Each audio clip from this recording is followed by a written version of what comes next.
My name's Howard Tighe. I'm 43 years old. I'm married to Louise. I have two children, Alex, age 8, and Ellie, age 6. We live in a small village in County Durham called Staindrop and run a business in Durham City called Printing.com. I'm Louise Tighe and I run a business with my husband Howard. I'm the company secretary there. I do the accounts, the marketing for the business and the general day-to-day administration. I think one on here, one on there.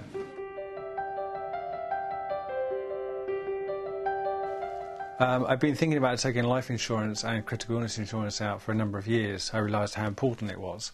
But like most people, I realised how important it was, but actually never did anything about it. I met with an IFA friend of mine, Phil Brown, here at home one night, and we spent a number of hours going through different policies. But one of my main criteria was something I'd read in the paper, which was how many different illnesses the policy covered. There were a number of cheap policies out there, but they only covered a short number of illnesses, and some expensive policies which obviously covered a lot of illnesses. I needed to find something in between, and the one policy that really stood out was Bright Grey. And it was about £70 a month all in all. But no, you just don't think that you're ever going to claim on that policy.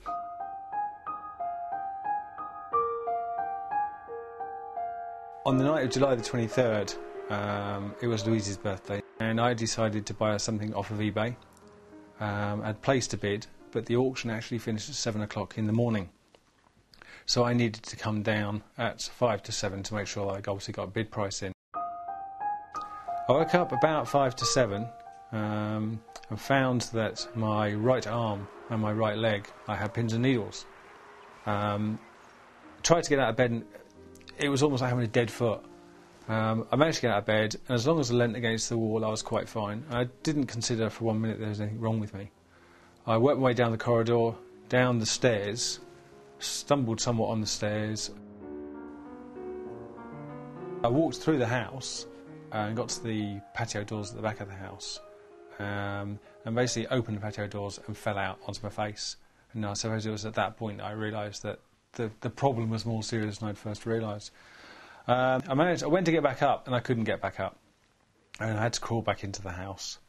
I crawled into the house, got to the bottom of the stairs and thought I didn't want to crawl up the stairs because I didn't want to scare the children or wake the children, so I thought it was better that I crawled up the stairs, shook Louise and said call an ambulance, and as I tried to get back up off the floor in the hallway I couldn't get up, so I knew then I was going to have to call Louise.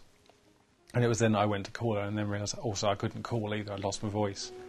So basically I was at the bottom of the stairs grunting and banging on the floor. Unfortunately it was sufficient to wake Louise up and she came down the stairs.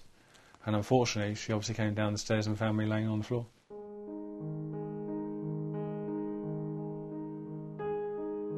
We didn't know probably for a week or two how serious it was.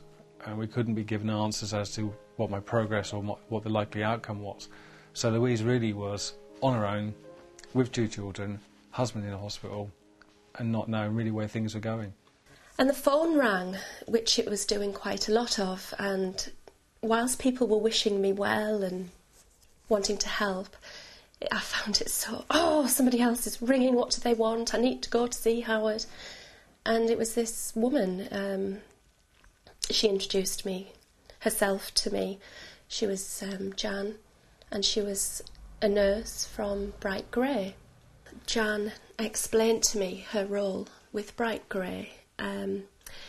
She was there basically to offer support, guidance, sources of information to people in my situation who obviously, because your spouse, mother, father, whoever, is in hospital, you get forgotten about, and nobody tends to think about that poor person. It's all focused on the person who's in hospital undergoing the stroke or critical illness.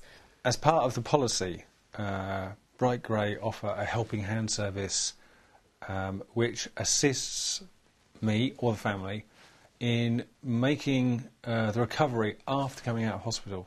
It's really for those things that aren't normally covered by an insurance policy.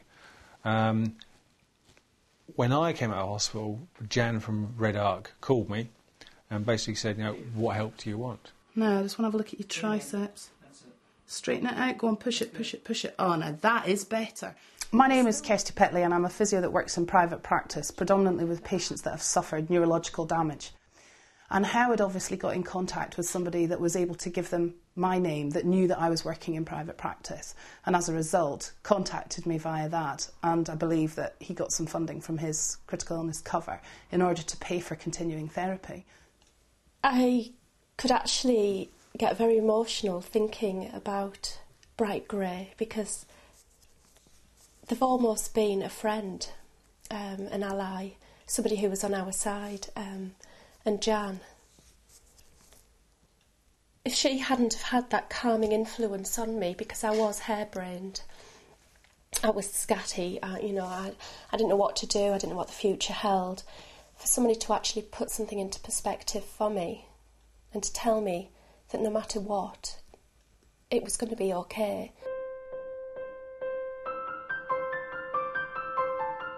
We're quite lucky in that I've regained a lot of my faculties, and the money has been very useful to pay things off like mortgages.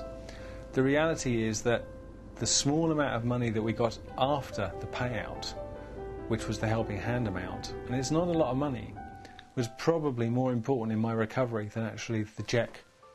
That small amount of money that Bright Grey gave us, that, to be honest, I didn't even know existed, brought somebody to the house who could help me recover far more than I ever could have done without it. What Bright Grey have done for Howard by allowing him to have more therapy is give him his arm back, give him his mobility back, so that he can carry on as a young man with a young family to do what he needs to do and what he wants to do. And that's important. It's not about what you just need to do, it's about what you want to do as well.